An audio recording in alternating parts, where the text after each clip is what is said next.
Je vais répondre à la question comment je me suis payé une GTR à 24 ans, une voiture à plus de 100 000 euros. Alors déjà non, ce n'est pas papa et maman qui m'ont payé la voiture comme vous avez été beaucoup à vous poser la question. Non, je ne l'ai pas payé comptant, je ne suis pas un nouveau crypto-millionnaire où je fais pas de l'OnlyFans management. Mais oui, j'ai fait un crédit. Voilà, j'ai fait un crédit pour ma GTR, je sais que vous allez tous me défoncer dans les commentaires, ou en tout cas une grande partie, mais je vais vous expliquer mon raisonnement derrière cela.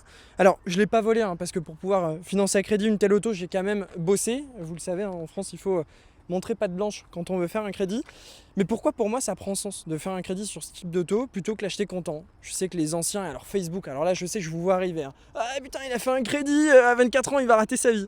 Non, je vous explique. Le TRI sur un crédit de ce type, c'est près de 6 points.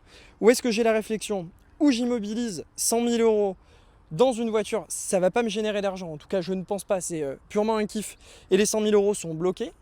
Ou je vais poser 10 000 euros d'apport, c'est ce qui a été fait, et je vais financer le reste.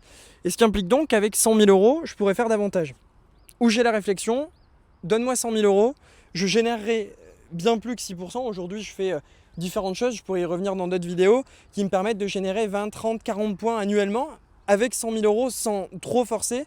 Donc j'ai aucun intérêt de venir immobiliser ma trésor dans cette caisse-là. Et d'ailleurs, si j'avais voulu la payer comptant, je pense que pour bloquer plus de 100 000 euros de capital, il faudrait que j'ai un patrimoine net de 600, 700, 800 000 euros minimum.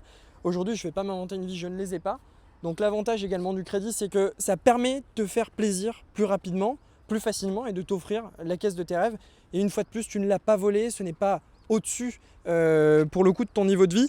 Du moment que tu es à l'aise, suffisamment à l'aise avec la mensualité du crédit, je peux que t'encourager, une fois de plus, du moment que ça reste raisonnable, à faire un petit crédit pour la caisse qui te fait rêver. Ça te motivera à bosser davantage et du moment que c'est fait dans les règles de l'art et que tu respectes les 33-35% d'endettement, crois-moi, tu ne fais pas de bêtises. Et surtout, tu te paieras ton rêve encore plus tôt et ça te permettra de te motiver tous les matins quand tu te réveilles et que tu la vois dans le garage.